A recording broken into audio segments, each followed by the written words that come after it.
think we're ready. Okay. We'll call this meeting of the Salina Planning Commission to order. Can you confirm that the Kansas Open Meeting Act has been met? Staff can confirm that the required notice has been provided. Thank you. And the packet has been posted to the city's website. So I'm going to call roll here to confirm a quorum. Commissioner Alt. Here. Commissioner Hay. Here. Commissioner Olson. Here. Commissioner Farber. Here. Commissioner Ivy. Here. Commissioner Jones. Here. Commissioner Waters. Here. Chair Mikesell. Here. It's a full house of 8, so we have a quorum, and we've provided notice of today's meeting, so we can proceed with today's business. Okay. First order is approval of the minutes from the September 20th, 2022 meeting. Mr. Chair, I'll make a motion we approve the minutes from the September 20th, 2022 regular meeting. Is there a second? Second. Been moved and seconded. All those in favor say aye. Aye. Opposed? None being heard, motion carries. New business, public hearing items. Dean? Yeah, today we've advertised a public hearing for considering an approval of a clarifying amendment to the text of Section 42508D governing the placement of temporary signs during election season by more explicitly prohibiting the placement of temporary signs in medians separating lanes of traffic and also on other grassy islands that are bordered by streets on both sides. I'm going to pause a second here to say, did we get the motion and second for that? We did, yes. So we've got the minutes approved and in order. There's kind of two things that we wanted to point out here. Both of them occurred in 2015 that were kind of monumental in the regulation of temporary signs. And the first action was a U.S. Supreme Court decision. And what that Supreme Court decision did was it struck down an ordinance from the town of Gilbert, Arizona as unconstitutional because it had all kinds of different rules for signs based on what their message was. So they had rules for garage sale signs and directional signs and political signs and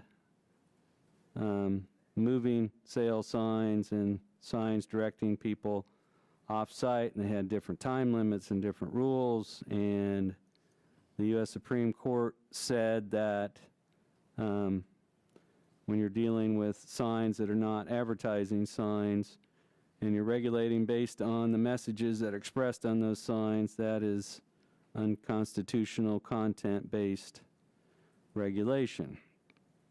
So the city of Salina had a sign code, and we had all kinds of types of signs in there, and we had rules for real estate signs, garage sale signs, political signs, all different categories of signs, all of which we eliminated from our sign code, and now we just have regulations for temporary signs, regulating the number and the size and the location, but not differentiating by what they're advertising. And then shortly after that, the Kansas legislature passed a bill that dealt with the placement of political signs. And so everyone in the state of Kansas and all the communities more or less ignored that legislation because the Supreme Court had just got done ruling that you couldn't regulate political signs because that was a content-based regulation. However, the Kansas Attorney General rendered an opinion that that statute was constitutional and that there were ways that a city could go about implementing that in a constitutional way. And so the city had first gone in and amended its temporary sign code, and then after the Kansas Attorney General's opinion, we went in and amended it again. And then in 2019, it was amended again, and the amendment in 2019 dealt with that period. If you look at the statute, it refers to the period up to 45 days prior to an election. So the question was, okay, you can put the signs up, they can be in the right-of-way up from 45 days ahead of an election. What happens, you have an August 2nd primary, and then in September and in August, you have periods of time that are more than 45 days ahead of the next election. Are you going to make everybody take their signs down and then remember when they can put them back up? The Planning Commission recommended, and the City Commission concurred with a decision to let people put signs up in the right-of-way and leave them up in the right-of-way in that period between the August 2nd primary and the November general election, so as to not have that gap. The question that's, and the reason for bringing this back for a clarifying amendment was when we were presenting all these items and when the legislature was dealing with it, they were trying to confer rights on individual property owners to place signs in the right-of-way next to their property. They weren't trying to give political candidates rights to put signs out in the right-of-way. And so in our reports to you and to the City Commission, we indicated that the intent was not to allow temporary signs in center medians. However, there's no language in the ordinance that expressly prohibits it. And so the purpose of this application and coming back before you today is to clarify, add language that clarifies it or makes it more clear that placing temporary signs in locations where there's medians separating lanes of traffic on public streets or other grassy islands is not allowed during election season. It's already prohibited in all times outside of election season, but staff felt like it wasn't clear enough, and so under this amendment, it's intended to address situations like the situation between 9th Street and 9th Street Place, which is a little farther north of the Broadway intersection. So here we have a situation, you have homes on the east side of 9th Street Place, there's a street intervening. People who live in those homes they can place their signs in their front yard or in their right-of-way right in front of their homes, but they can't place signs in the grassy island between 9th Street Place and South 9th Street. The same thing would apply on South Broadway, where you have Windsor Drive that abuts Broadway Boulevard on the east. And then you've got situations like on South Ohio, that is south of Cloud Street. This is a public right-of-way for a frontage road here. This is a public right-of-way. So this is a grassy median surrounded by right-of-way. So that is not an area where signs can be placed in the right-of-way. The new subsection 2 that's in the ordinance is intended to prohibit the placement of temporary signs in the medians of divided streets like Broadway Boulevard and North and South 9th Street, so that you can't place temporary signs in the middle of the grassy median where the lanes are divided. And then the third subpoint is just to make it clear that you can't place temporary signs in interstate interchange right-of-ways such as Schilling Road and I-135. So at the southwest corner of the interchange of Schilling Road and I-135. There's some homes over there that have fences. They can't go outside their fence and put political signs in the right-of-way for the interchange. And even it's just a uniqueness in the state law that you can put signs in the city's right-of-way, but KDOT, no.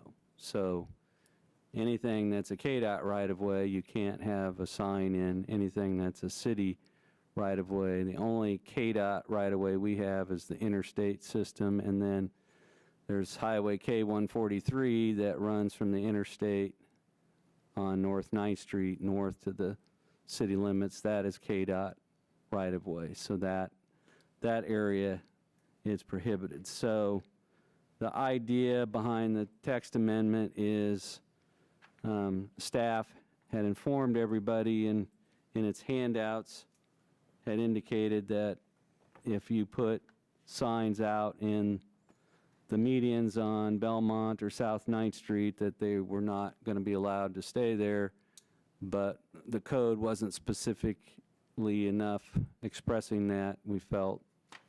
So this is an attempt to make that more crystal clear and incorporate that as part of the code. And so we think this is, if you go back and read the legislative history and what the intent was, as I expressed earlier, the intent when you read the testimony was for people who lived in situations like the north side of Schilling Road we described, or perhaps on Sierra Drive next to East Magnolia, where you have fences and you have streets on the opposite side of your fence. It allows you, if you are living in one of these homes here and you want to put a sign on the back side of your fence expressing your political views, you can put that in that area of the right-of-way because it directly abuts your property. And so that's what the intent of the legislation was designed to carry out. It wasn't designed to allow candidates just to put their signs in the right-of-way. It implies that you're either doing it with the property owner's consent or the property owner's doing it themselves.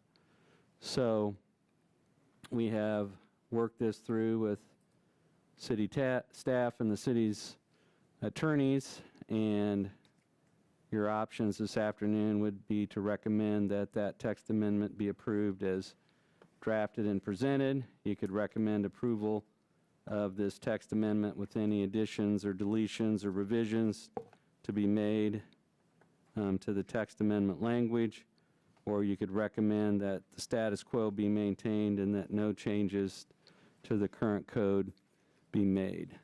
So Dustin, if you could go back to the text of the ordinance, we'll just make sure that.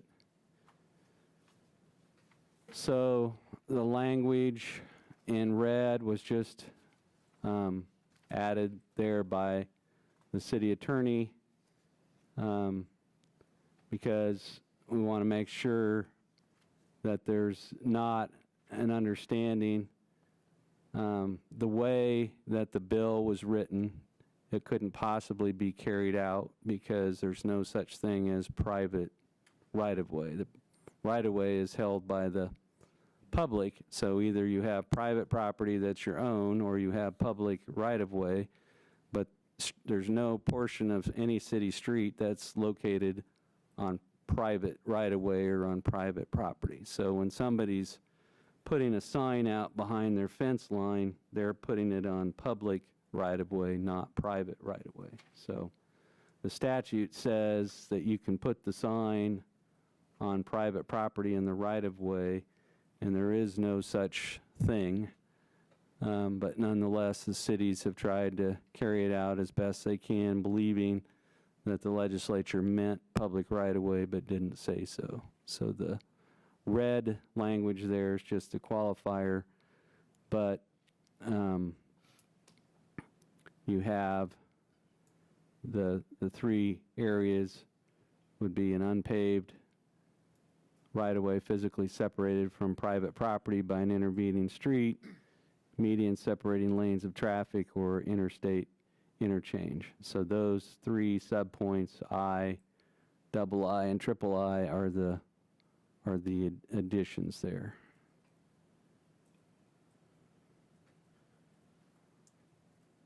And so that can be done both prior to a primary election, when there's a primary election in an election year, and in the period leading up to a general election.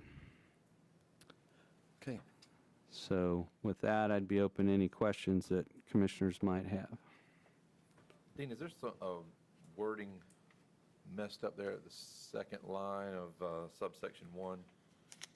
Seems like some wording is, or verbiage is messed up there between the primary election and the immediately following the general election. Second line from the bottom there of subsection 1. Period between the primary election and immediately follow. I don't think the word "the" is not supposed to be in there. I think it should say the immediate and immediately following general election. And the "the" is misplaced. Any further questions of staff? Dean, I just got one. Dustin, if you can go back to the one slide you had where the Broadway and, yeah, that one there, and then go south a little ways. Okay, right in that area to the right of us there, where those houses are there, can signs be put on the other side of that path? Technically, yes, Okay, but the city maintains that, right? that is correct. I guess the problem I have with that, if the city maintains that land and that part and has to mow, is it the city's responsibility to go out and pull those signs, mow, and then put the signs back? Essentially, yes.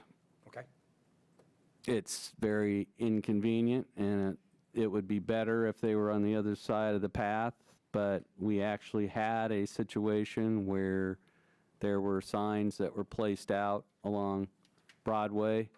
There were some 30-some signs that were placed on Broadway, and all the signs disappeared, and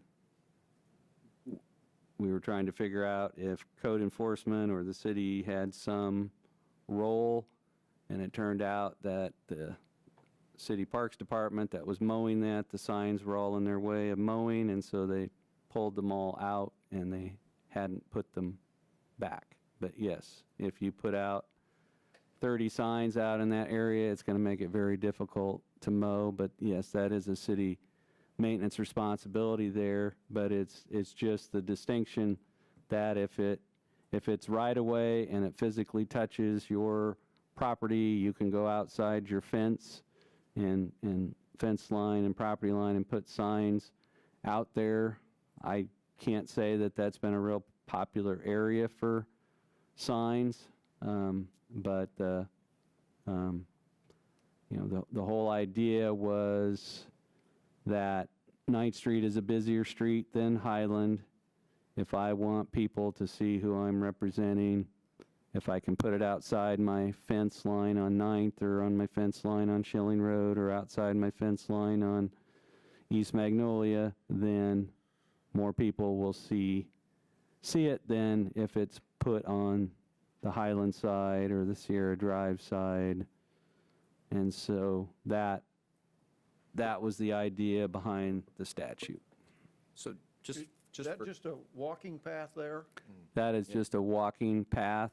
It's an extension of it's not really wide enough to be a true bike path, but I mean, it is used for cycling, and it's tied in. If you go a little farther south, Dustin, there's a pedestrian sidewalk that goes, which is how students get over to South Middle School, and so it's tied in with that, but it's part of the city's sidewalk network. It's And one more question. Can you go to Ohio Street, there, Cloud, please? Okay, that where you just had the arrow. So you can't put signs in that little green area between Ohio Street and that little frontage road, is that correct? That is correct, because it doesn't, it's surrounded by city right-of-way on both sides, so there's no property owner who it's not an extension of somebody's property, because that green grassy strip is separated by streets and travel lanes on both sides, so it's not an extension of somebody's property. So, yes, this is all paved, but that's not anybody's fault but how they chose to do it. But if they wanted to put a sign out that wasn't pounded in the ground and weight it down, they could put a sign out there. We had a business here that's an insurance office. They put their feather flags out here, and we said, you can't put your feather flags out there because that doesn't belong to you. And so they put their feather flags right here, and that does belong to them. So And That- that goes down to on Cloud East there, they couldn't put signs in that green grassy area either then, correct? not here, but this is no longer a street. Oh, So if this grain company wanted to put signs out in here, they could do so but out in this area. signs can be put there too then? Yes, Okay. because that's not, this piece of frontage road has got vacated, so it's now owned by Hannibal Grain. And so that's theirs, and this abuts their property, so they could put signs there, and the clinic could put signs out in the right-of-way there. If Dylan so chose, they could put signs out here. It's just where you have a grassy strip that's surrounded by streets on both sides. Dustin, could you go back to the Broadway picture, please, where you were at with the paved walkway there? I just want to get this straight in my head. So Dean, you're saying on the east side of that walkway, you could put signs, but not on the west side? Is that what you're saying? No, you could on both sides. What I'm differentiating is this area here, Right. and then if you go farther north, you have, as soon as you come out on this street and you have 9th Street Place here, and you have 9th Street here, this grassy median is surrounded by streets on both sides. Therefore, you can't put signs out there. So But as soon as that stops, and there's no gap between your property and the adjacent street, then you can put signs out in that area. so that walkway doesn't serve as a, It's not an alley, it's not any kind of differentiation. Okay. So that's why we felt it's, in situations like this, and we can pull up aerial photo, and we do plan as part of our educational material. We have an educational handout for candidates, and we're going to attach these different maps to them to assist with, because it's somewhat easier for us to pull these up and give you examples. It's a little harder when you're out in the field trying to explain to somebody, well, this is okay, but this is not okay. And so by putting it more clearly in the code, we think that will help, but we're also going to have graphics attached to our educational handouts to say, this is okay, this is not okay. And Okay. so we're just trying to carry out the intent of the statute. On the South 9th, the ones abutting the property, is the property owner the only one allowed to put a sign on the city right away, or can anyone put a sign? Well, it has to be either done with the property owner's permission or by the property owner. So again, the idea that the legislature had was to confer these rights on property owners to express their opinion, not just to let candidates put signs anywhere. So theoretically, if someone comes to your door, they're going to say, do you mind if I put one of my signs in your yard? And you're going to say yes or no. So the same thing would apply. Would you mind if I put a sign just outside your fence line along 9th Street or along Schilling? The same thing should apply. It's either being done by the property owner, or the property owner has given them your consent. So if I have, trying to see where we're at now, Dustin, where are we on South 9th Street? Okay, so let's go farther south. So I come out and I just put a sign right here. I'm working for a candidate and I put a sign there, and that sign was put there without the permission of this owner who doesn't like it there. They can just go out and pull it out of the ground because they didn't consent to having it there. And so all this is doing is extending the rights of property owners outside the boundaries of what they own to express their opinions. And so we can't always tell, so we're going to let somebody self-enforce. But if somebody drove down my street and they put a political sign in the parking and the right-of-way in front of my house, and I didn't like it, I'd just go out and pull it out of the ground because they didn't get my permission. And just because it's right-of-way doesn't mean they can put it there, so. Okay, so I get, if you go back to the public hearing draft, so from this discussion that we were just having with the sidewalk in that area, because our question was, property line, can we put it on the other side of the sidewalk up to the street? Answer is yes. Go down to 2 and then go to section 1. So at that point where it says, any unpaved public right-of-way physically separated from such private property by an intervening public street, alleyway, drive, or other public use. My problem with that is sidewalk's public use. Then that should be interpreted that way. And then so per me, then I couldn't put it on the other side of that sidewalk. And it's the But you were same saying question yes. you had on Schilling Road. It is, but because it says public use and the sidewalk is public use, then that would mean that I could not put it out there. So If we're Dustin, talking you drives, Dustin, you which is need what to go we've to talked about Schilling Road, before. because we had this discussion. yeah, I know, but I'm telling, but with the definition of public use is a sidewalk. And that means that if it's outside of a sidewalk, then it's the same thing as interpretation. I think that it just is too vague. So you And would, I get would this. you, I mean, 'cause would it's the same you, concept would you here. prefer that the term public use be expanded by either saying such as a sidewalk or including sidewalks, or I think it have should the be, term or sidewalk? other public use not to include sidewalks, because the sidewalk is the issue, Or to include sidewalks. Or to or include. to include sidewalks, yes. So you need to zero in, Dustin, on Schilling Road. So the question that was posed, and this, when we were having this as a discussion item, we didn't have the draft as put forward by the city attorney.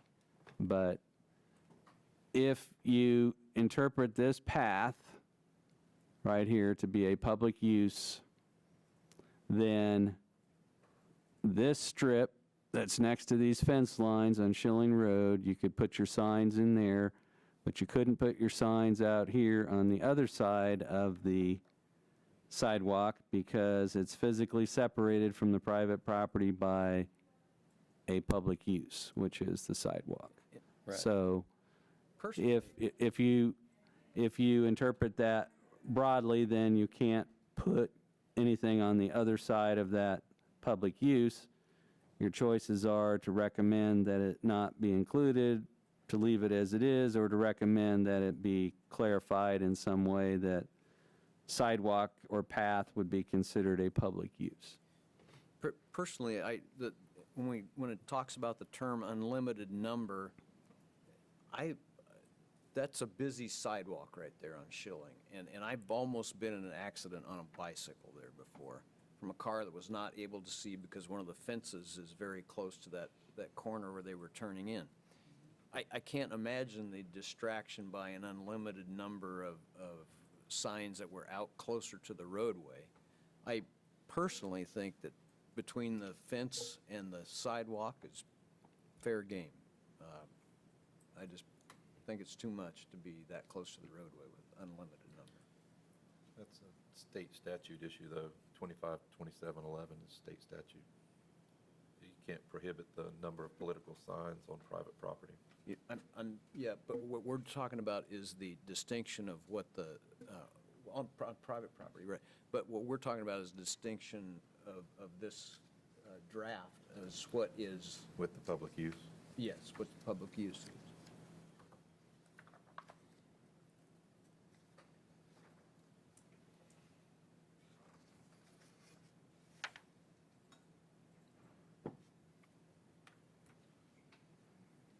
What would be other public use besides a sidewalk?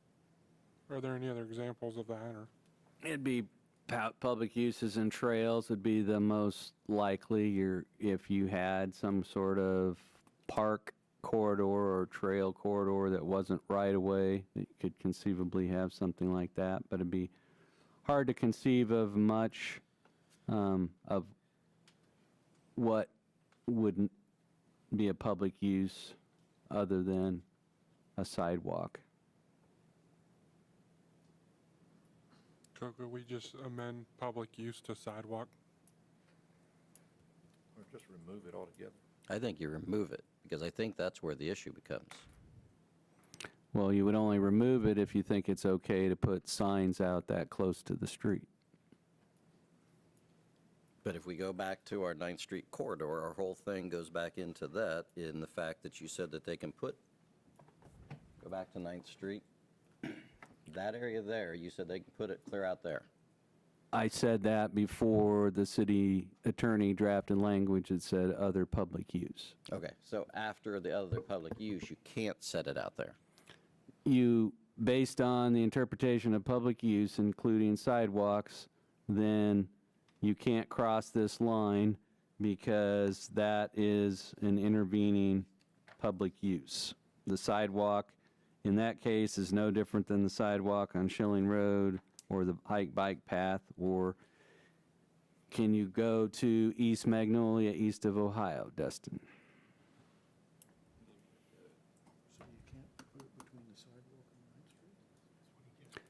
So on East Magnolia, you have sidewalks on two sides. One side you have a hike bike path, and then you have the median in the middle. So Sierra Drive is off to the bottom there, Dustin, so you need to zoom in. So you have a fence line here.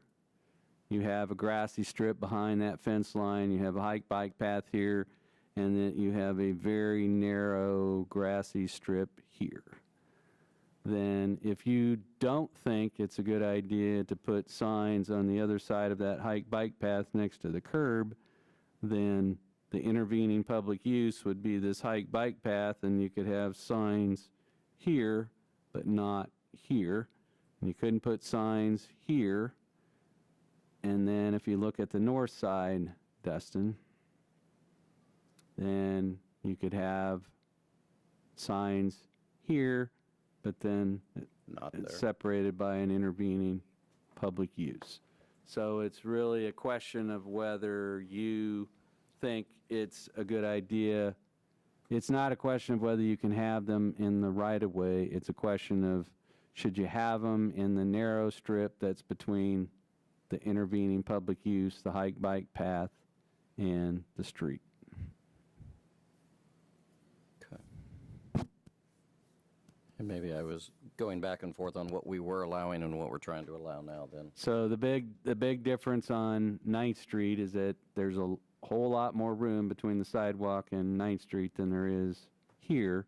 But the principle is the same, that the sidewalk is the dividing line. Then the answer is this is an intervening public use, and so you can put your signs here, but you can't cross and put them out here.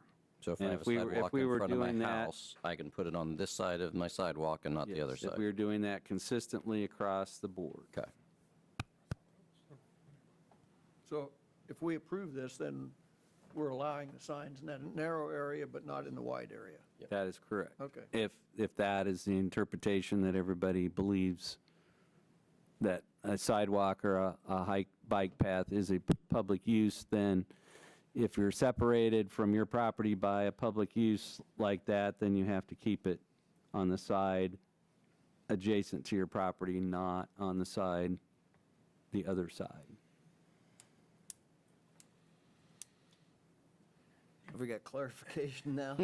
Yeah. Well, The only problem I have with that, and I mean, like I said, I've run for political office, and just like on Iron Street, if we limit not being able to put signs on the opposite side of those sidewalks, there's some of those places you're never going to be able to see those signs where those streets are at. Like I said, Iron Street is a perfect example of where, when you put signs out. I see your point of the little strip on the one side, but when you're running for that office and you've paid for those signs so people can see them, I just have a problem with not being able to put them out where people can see them and having to tuck them back someplace. I agree with that in wholeheartedly, that you should be able to advertise yourself and what you're running for in office. I think to me, that when you're putting them in a really narrow spot like that, and especially with you could put up, if we did do it outside of the sidewalk, you could put up an 8 square foot sign, right? Well, until this statute was passed by the legislature, nobody could put any kind of sign out in the right-of-way. It would be confiscated. Okay, but if we do this and our interpretation is that the sidewalks are not public use, then you could put an 8 square foot sign, a 2 foot by 4 foot sign out there in that little tiny. In that tiny space, and then we'd have to be worrying about whether the sign was actually sticking out into the traveled way or was going to get run into. Yeah. But And then, to me, the bigger part of that is public safety. And not so much like on Broadway there, but on Magnolia both and Schilling. I mean, those things are really well-traveled at times, and there's a lot of traffic on those, and I think, go ahead, Dustin. Yeah, I was going to ask Commissioner Hay if there was a specific place on Iron that you're referring to that we could look at. Well, if you go down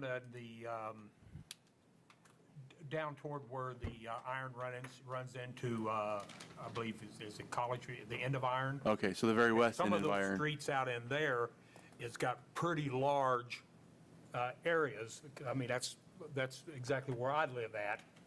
But Are you going east or west? Well, I was going west and Going I west. lost it. Right here. I think the problem that we're running into, and that will probably needs the clarification, is that the real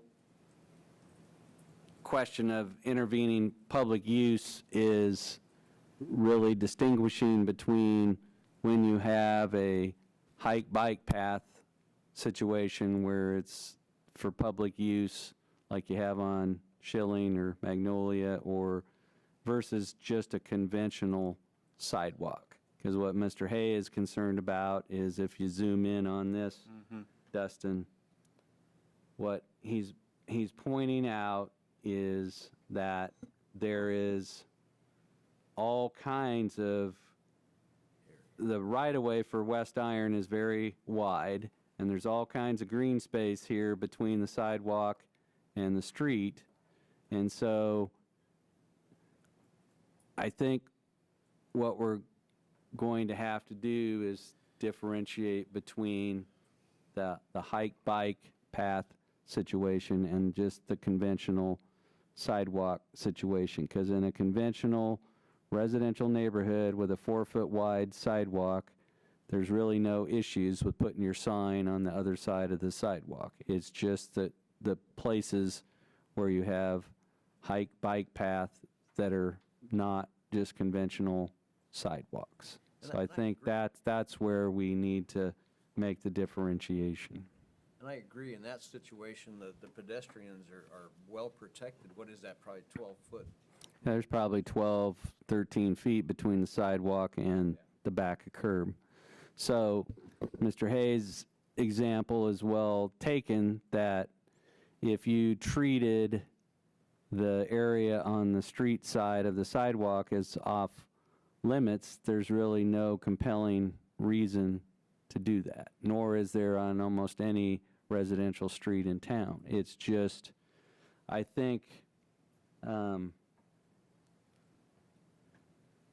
back to Mr. Olson's original point, that maybe the term public use needs to exclude basic sidewalks and only include things such as the widened bike path, because I don't think the intent is, if you said that every area on the opposite side of the sidewalk was off limits, then you'd be taking a lot of area that most people, I mean, on most properties, including mine, the sidewalk, the back of the sidewalk is my property line.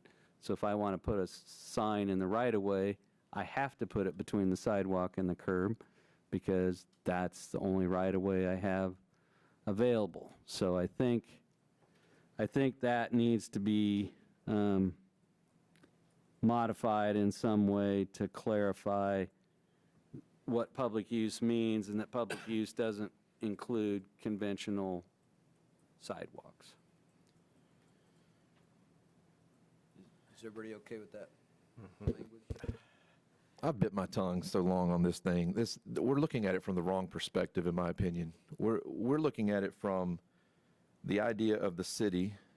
But if you go back to the statute that the legislature brought in, are we able to pull that up so that we can have that wording, 25-2711?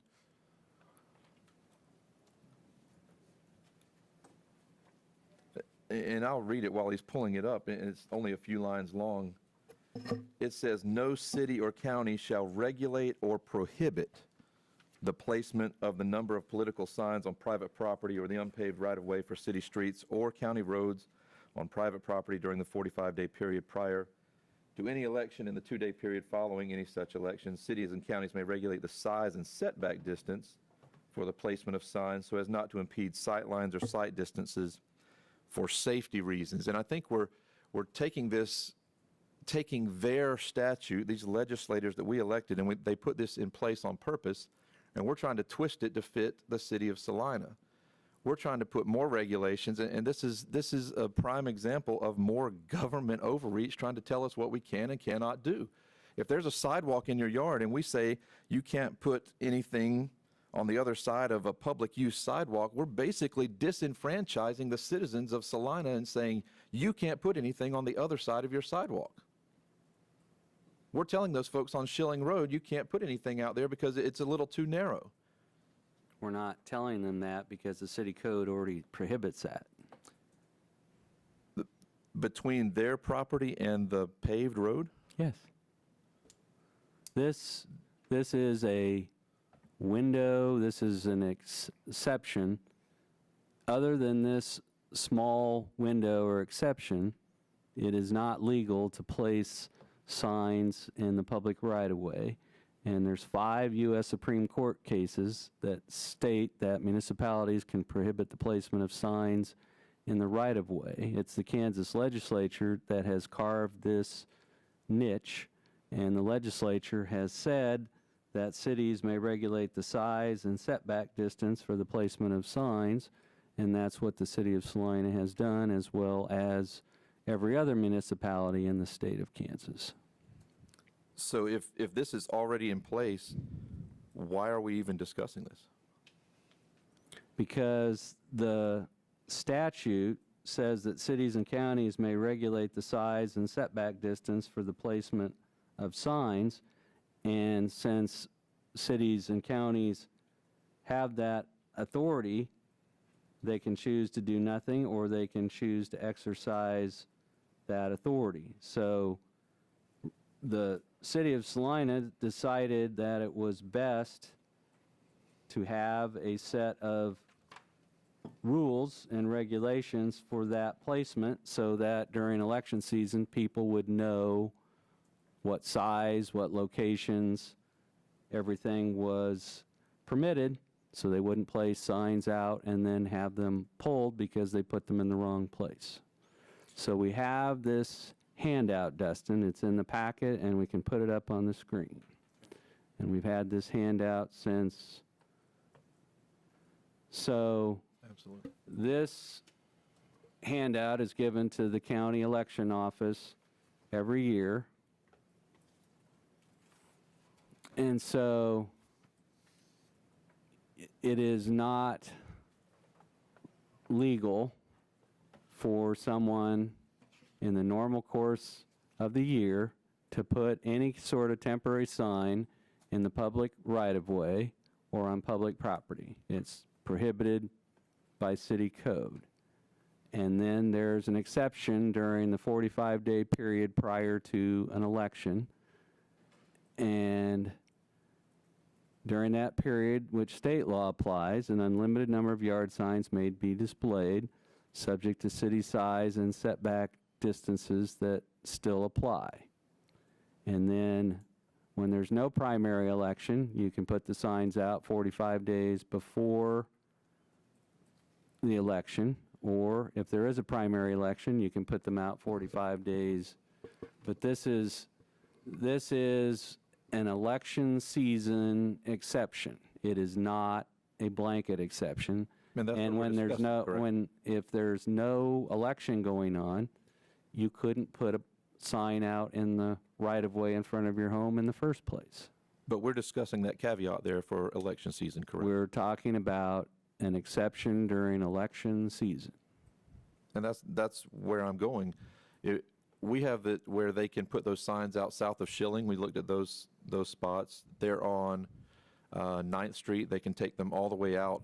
Right now, they can put signs on the left-hand side of that sidewalk, correct, on 9th Street?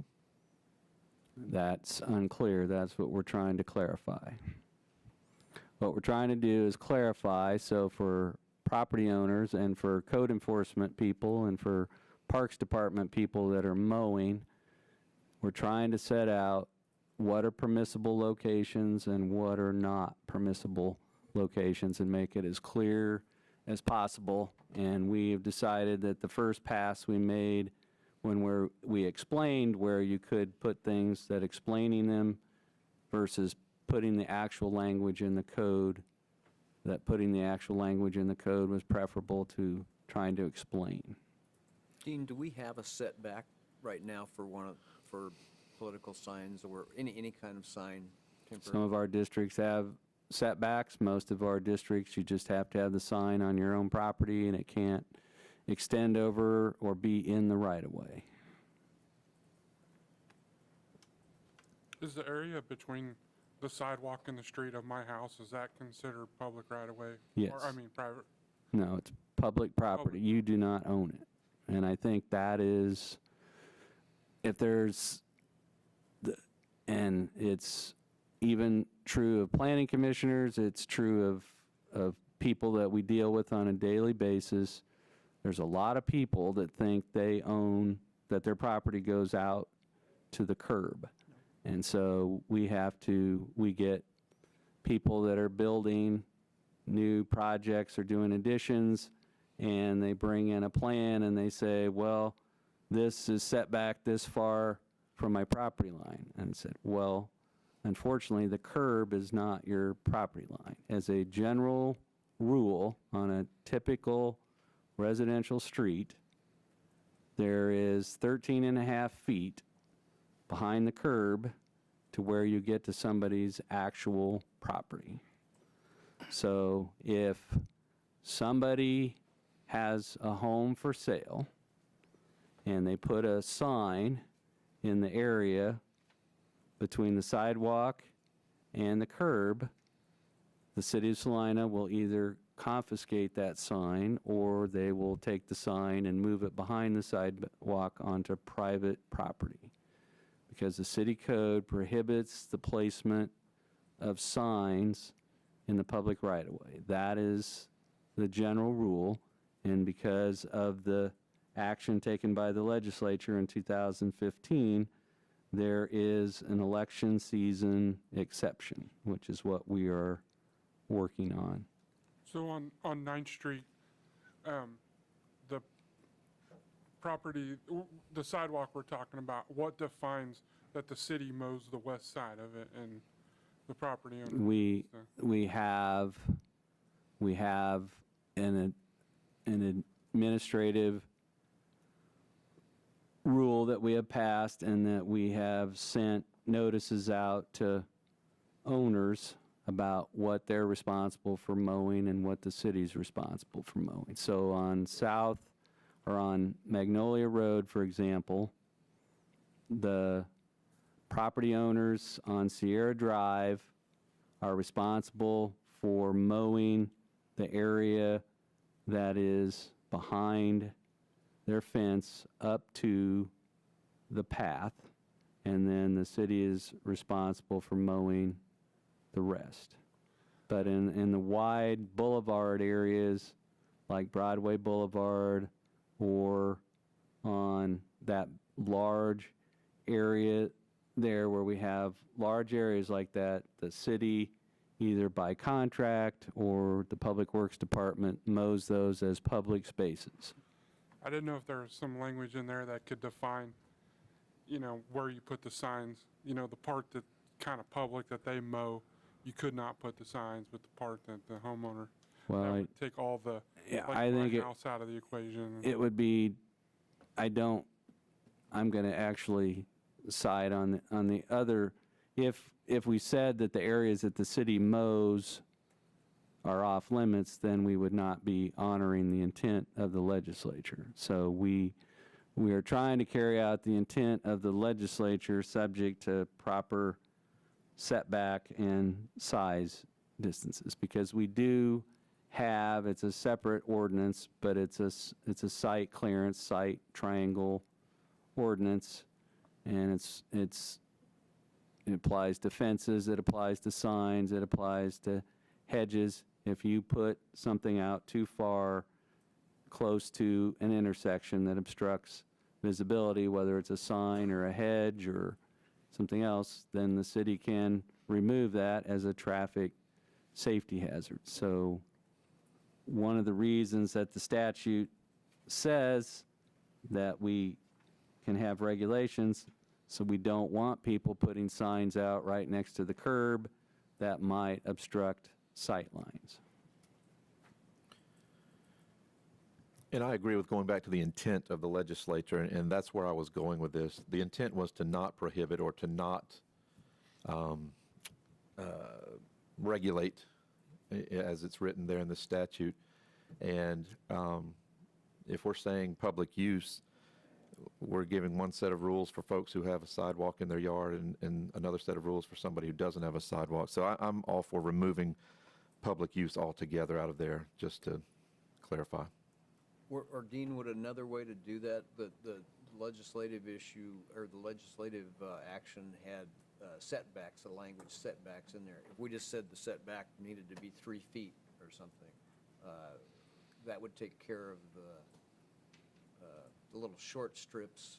Is that more work for you guys then? I mean, It is, but if you think you need further clarification to establish a minimum setback from a curb line, then we can look at that as well. to me, I would agree that, I've already written these notes down, that the term, just using or leaving the term intervening public use is too vague. It doesn't tell staff, it doesn't tell commissioners, it doesn't tell the public what that other intervening. Everyone knows what a street is, everyone knows what an alleyway is, that has a definition.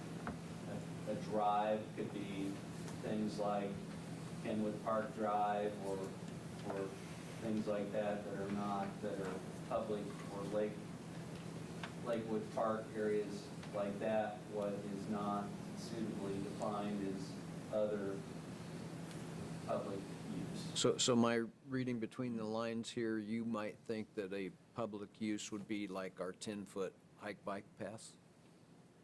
Well, I think that would be the best example. The hard part is without further, I think if you provided the clarification that you think hike bike paths should be treated differently than a conventional public sidewalk, then we can, that if the idea is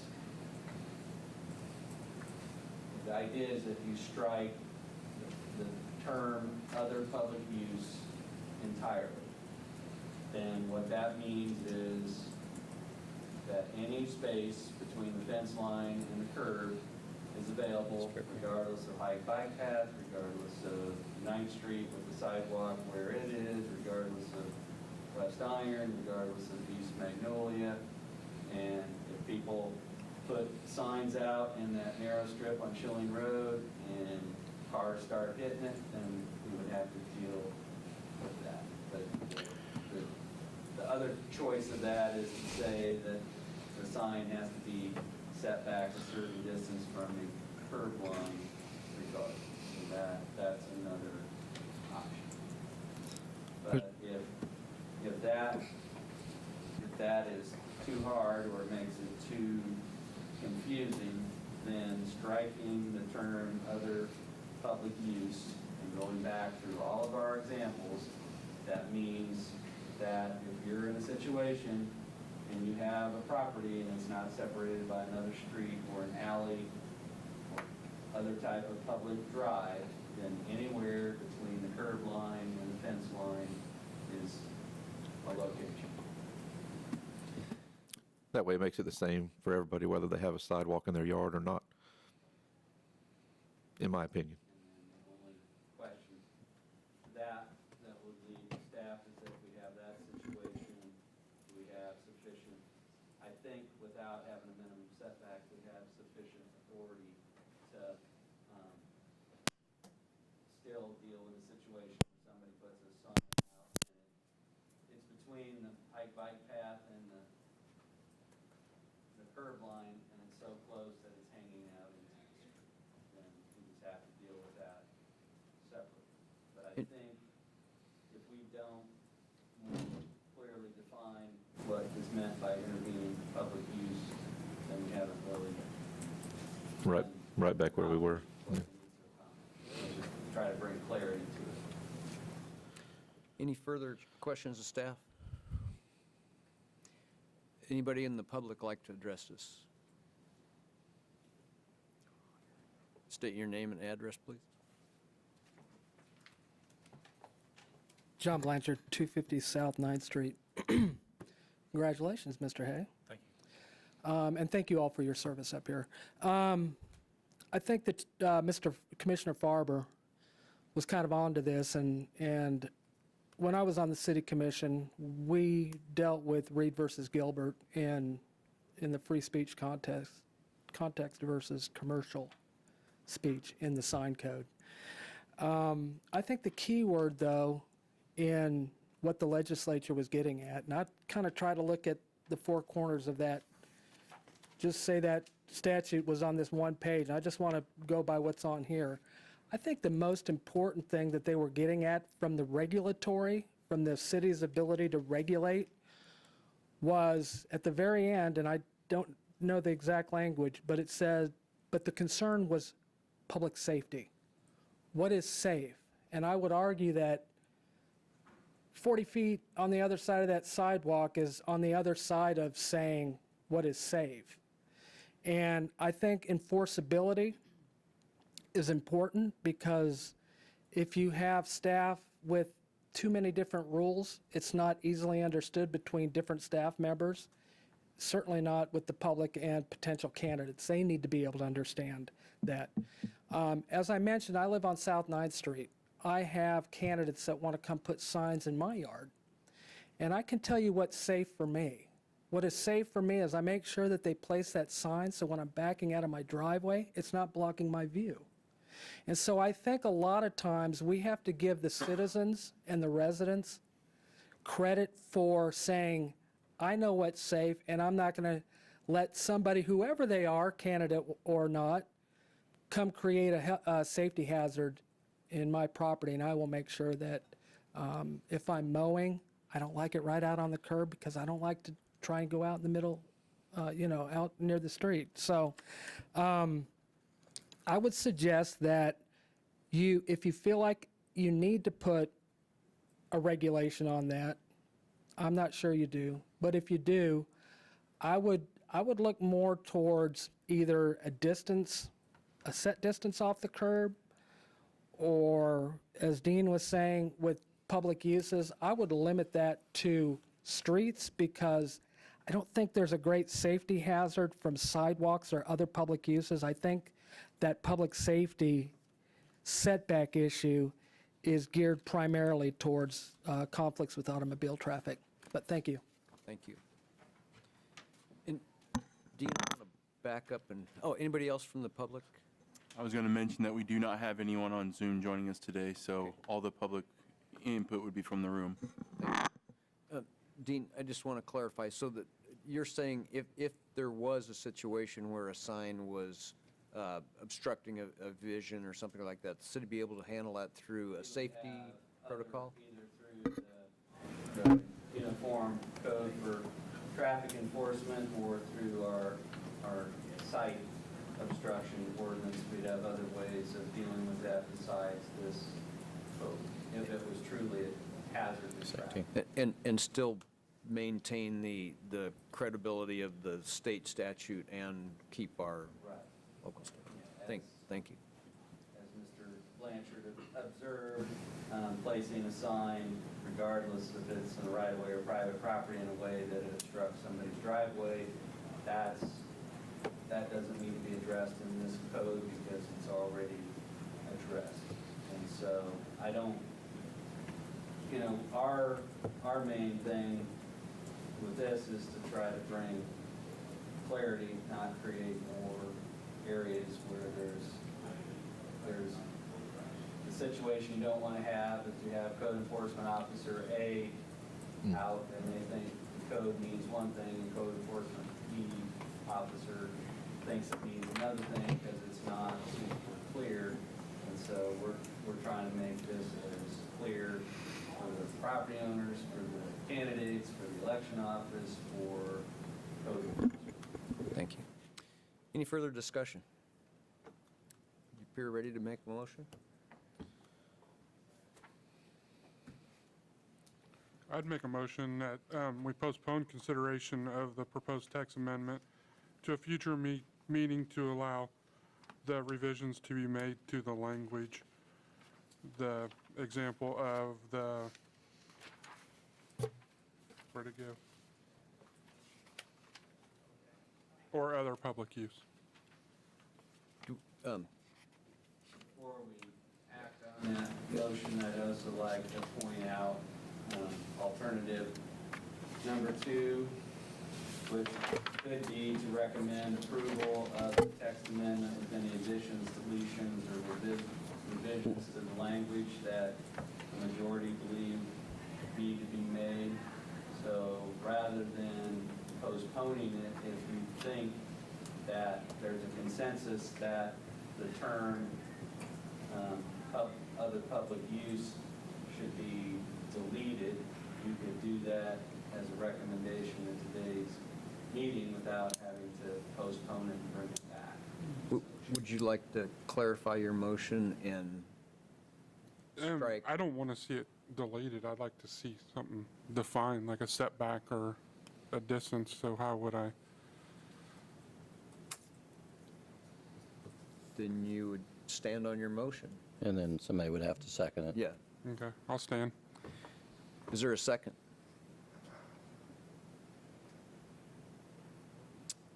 So that option 3 was to postpone consideration to a future meeting to allow major revisions to be made. That did not receive a second, so it's back back to the commission to consider other alternatives. What we've discussed, I hope to date, I don't consider to be a major revision, would be a minor revision. And certainly it's back to you to see if there's things that are either additions, deletions, or revisions that the majority of you think need to be made to make this work.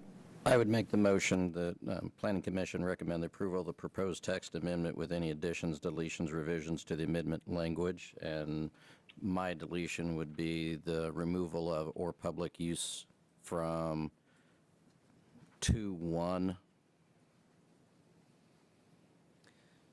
Does everyone understand that motion? Is there a second?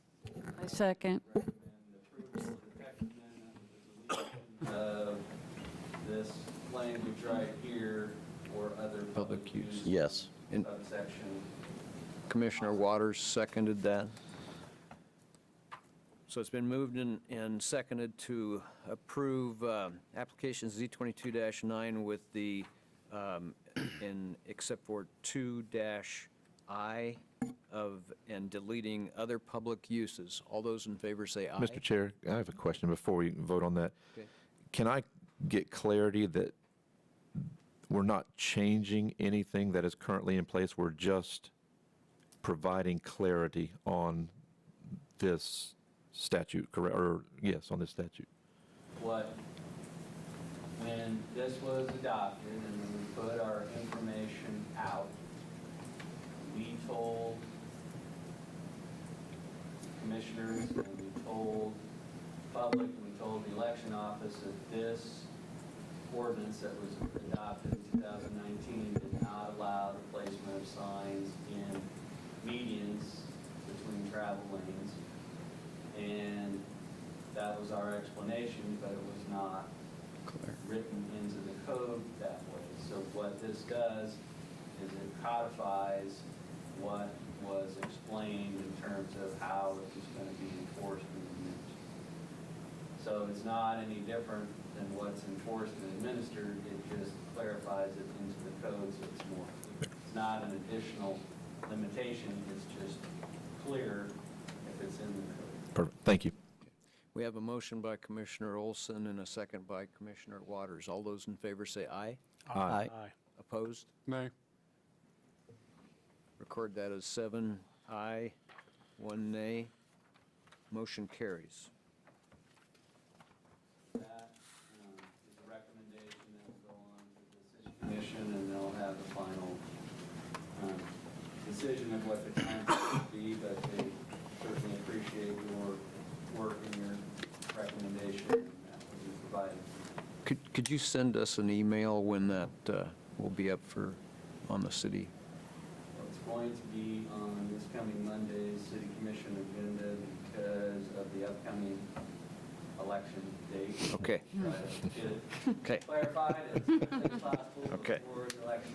Very good. So it's going to be on this Monday's agenda. Next item is application Z22-10 filed by Ashley Foley. Aiken has worked on this with Mr. Hers, and he's going to give you an overview, and the rest of us will chip in that this is an application that involves a change in zoning district classification in the Ryan edition, which is at the southeast corner of Ohio. Okay. Good afternoon, Mr. Chairman, Commissioners. So, as explained, the second agenda of tonight's meeting, we have a proposed amendment to the district zoning map on 2 lots in the Ryan Edition, Lot 8 and Lot 9 of Block 3, proposing to go from R1, single-family residential, to R2, multifamily residential. So, that's located, just a quick geography reminder, east of Ohio and south of Schilling Road. So the purpose of this proposed rezoning is to allow the construction of 2-unit townhomes on Lot 8 and 9 in Block 3 of the Ryan Edition, which were originally intended to be built on Lot 8 and 9 in Block 4. However, if you take a look at the surveys in your packet, I believe they're on page 23 and 25. If you could pull those up real quick, Dustin.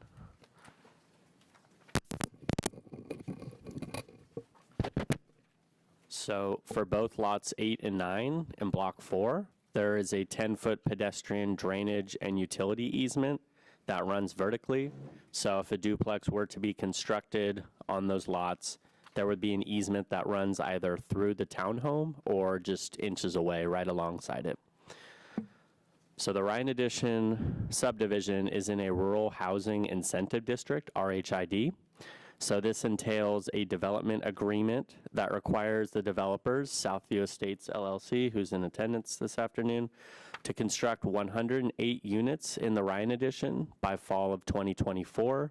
And this includes 42 single-family units and 66 multifamily units.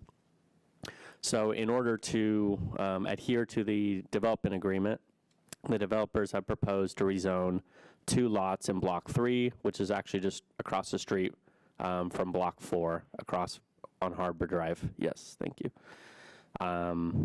So this rezone will help facilitate the completion of this development agreement. And then in terms of the surrounding area, in the Ryan Addition, the residential portion is a mixture of R1 and R2. The lots directly to the west and north of the request area are zoned R2 for townhome construction as well. And then on Fountain Drive, which is directly north of Harbor Drive, it's zoned R2 as well. So a couple just quick points on these properties. They are not in a mapped 100-year floodplain, and public water and sanitary sewer lines have been extended south along Ohio Street to serve the subdivision. Because lots 8 and 9 of Block 3 are both approximately 84 feet wide, and they do not have a utility easement running through them, they're great locations for townhomes. And because the proposed zoning request will not change the character or development pattern of the subdivision, it will not increase traffic or density. Existing utilities can support townhomes on both these lots, and the ratio of single-family and townhomes will remain the same, 42 single-family homes, 66 townhomes. If approved, staff recommends approval of R2 zoning for townhome development on Lot 8 and 9 in Block 3 of the Ryan Addition. You, of course, have alternatives. You could recommend approval of the request as requested. Could recommend that we consider it more and provide more information, and you could recommend denial. So that's a relatively quick summary. I think it's somewhat straightforward, but we stand for any questions. Thank you. Any questions of staff? So we do want to commend Ashley Foley, who's working for Southview Estates there, for identifying this early on instead of in an emergency basis. So it was a good catch on that part. Just one of the things that the Planning Commission felt was important with the Ryan Addition was pedestrian connectivity, and so these easements in question have a dual purpose, but one of the purposes of the easement was to have mid-block sidewalks that would provide some better connectivity up from the long blocks up to this street. And so these lots in question in Block 4 are impacted by those easements. And so because they have a pretty standard plan for their townhomes, it's easier to vary the lots than to vary the townhomes, because their development agreement with the city is very prescriptive about square footages, bedrooms, those types of things. And so in the normal subdivision, building a single-family home instead of townhome on a particular lot is not consequential, but in this case, because there's a development agreement where they have agreed with the city to build a certain number at a certain price point at a certain square footage, then we have to maintain the balance between townhomes and single-family, and that's what this does. So is the infrastructure already in on Harbor Drive and through there? Not everything is in. There's an interim water line and hydrant in for the construction in Phase 1. The streets are not complete, and not all the sanitary sewer service is in. Because of the deadlines and the timeliness for getting units constructed, the city deviated from its standard practice of requiring that the streets, water, and sewer all be in place before any construction started. So the development agreement that we have allowed for construction to begin with interim fire access and a fire supply for Phase 1, but what you're having is you're having private construction and you're having public infrastructure constructed simultaneously, when usually the public infrastructure would be constructed first, completed, and then you'd start the housing units. So this is different. If you drive by, it looks different, and that's because of the time constraints that were put into the development agreement. Thank you. Any further questions, staff? Anyone in the public, or would the applicant like to address the commission? Your name and address, please. Stan Bike with Salina. I would take any questions you might have, but I think you can understand our little dilemma. Thank you. Any questions? Thank you. Thanks, Stan. Anyone from the public like to address this action? Is there anyone online? I would confirm for the record that we do not have any additional people in the public online. Any discussion among commissioners? Are you ready for action? Mr. Chairman, I make a motion, we approve application Z22-10 filed by Ashley Foley on behalf of the Southview Estates LLC. Is there a second? Second. Moved and seconded to approve application Z22-10. All those in favor say aye. Aye. Opposed? None being heard, motion carries. I like those. Administrative, we didn't have any, okay. Unfinished or other business? We have no unfinished, well, we have no administrative items. We have no preliminary discussion items at this time in terms of other business. The next scheduled meeting of the Planning Commission is October the 18th.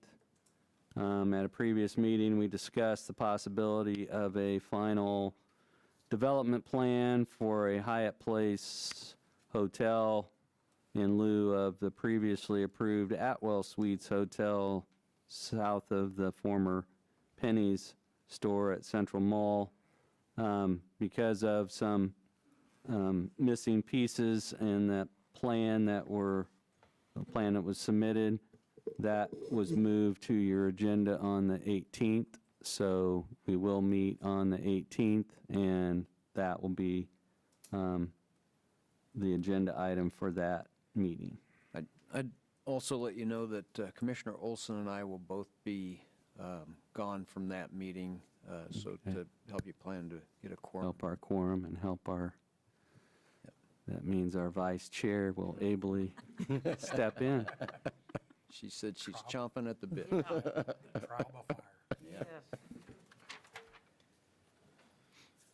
Let's see, any other business?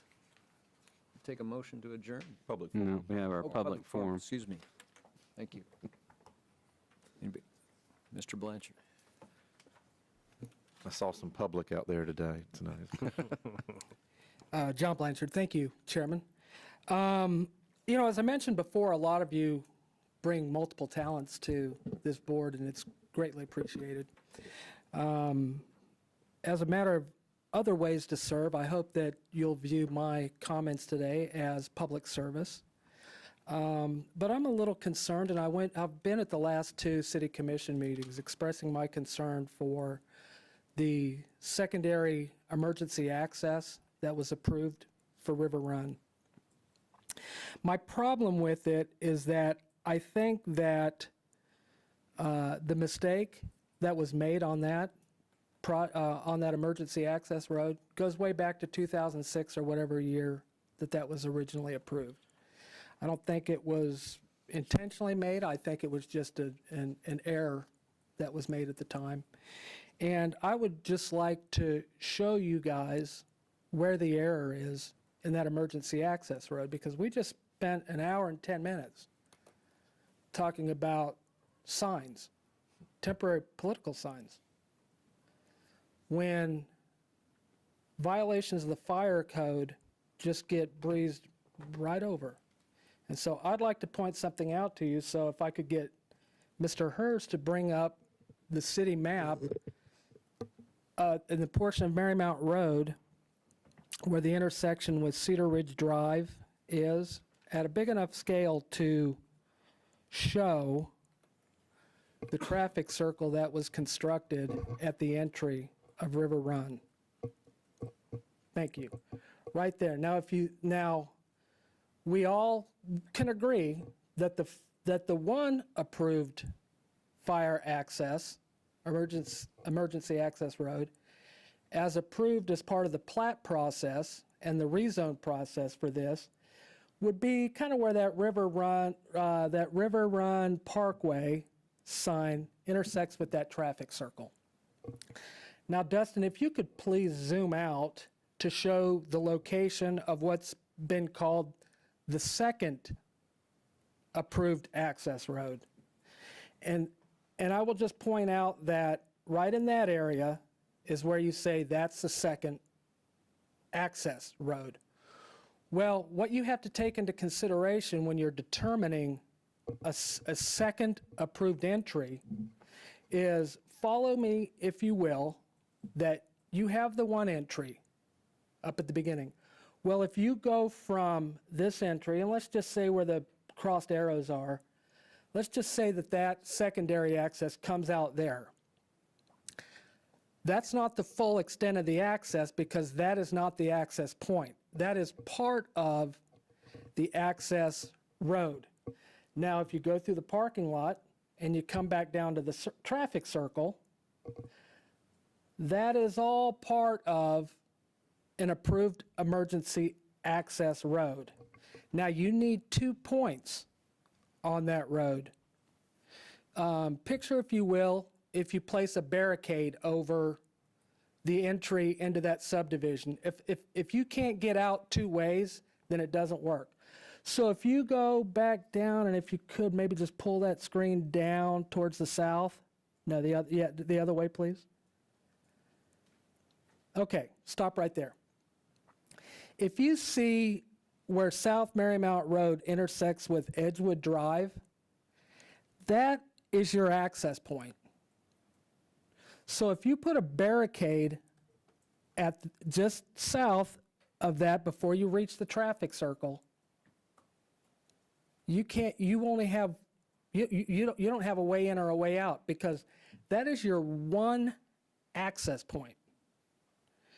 And my concern is that the fire marshal, who isn't the current fire marshal, made an error in designating than that is. And when I brought this up at the meeting last time, Dean had mentioned that small little spur of Edgewood Drive was constructed to satisfy the fire code.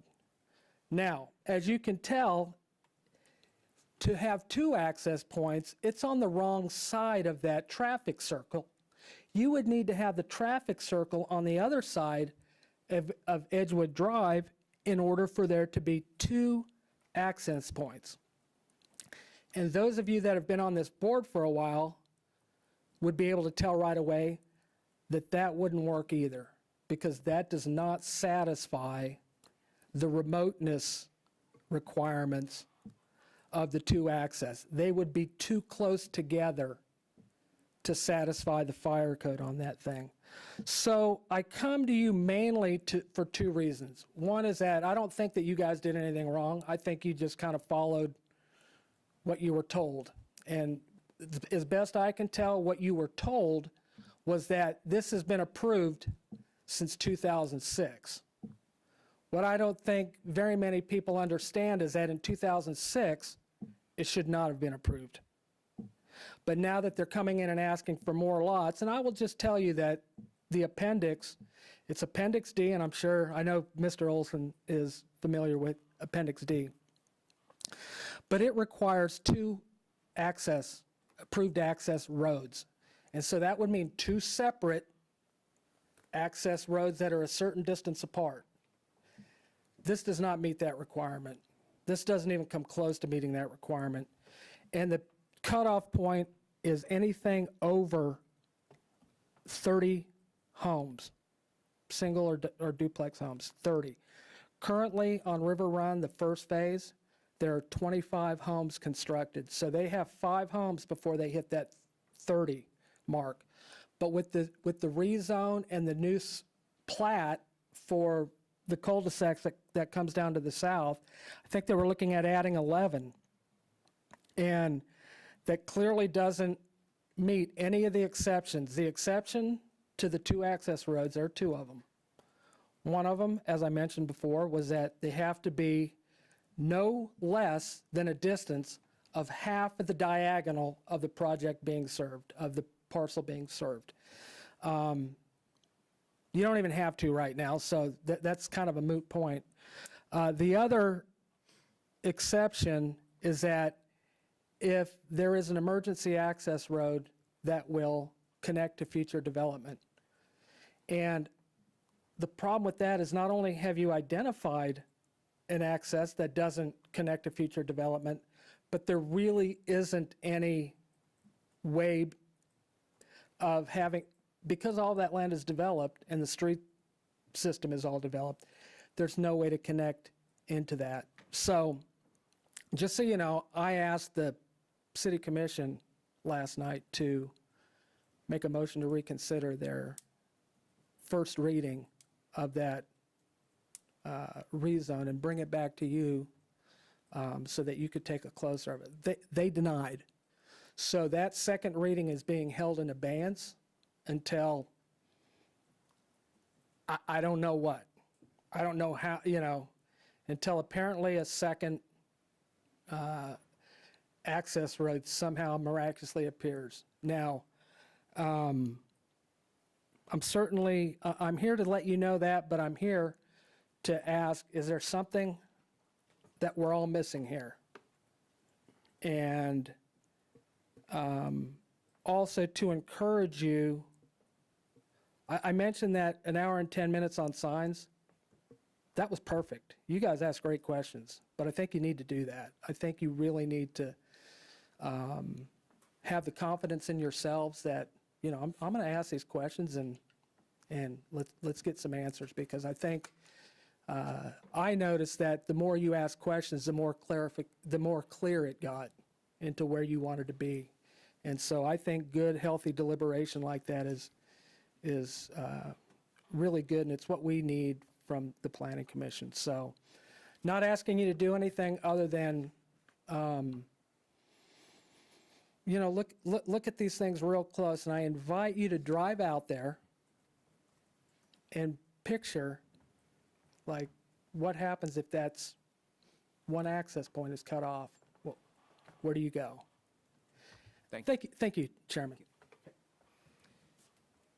Any other public comment? Well, we'll just point out one thing that's being asked of you as commissioners and is being asked of staff, and that is to expect planning commissioners who are living and breathing in 2003, when this was approved, to have the vision, the foresight to know that 13 years later, a fire code is going to be adopted that wasn't in place in 2003 when this development was reviewed and approved. And so Salina has a long history. We have homes built in the teens, in the 20s, and the 30s. And if we said that because your home was built in 1936, you are now required to retroactively go back and rebuild your home to conform with current building and fire codes, nobody would really accept that. So you can't, there is no such thing as a retroactive application of codes. So you can't take a code that was just adopted in 2016 and retroactively apply it to commissioners who were reviewing a development in 2003 because the code doesn't even exist to apply. And there was no Appendix D, none of that was in place in 2003 when planning commissioners and city commissioners were reviewing River Run. So it's not fair to apply codes that did not exist to something that was done 20 years ago. I guess the way that I don't think that it's asking to apply the code. I think what is being asked, that is if we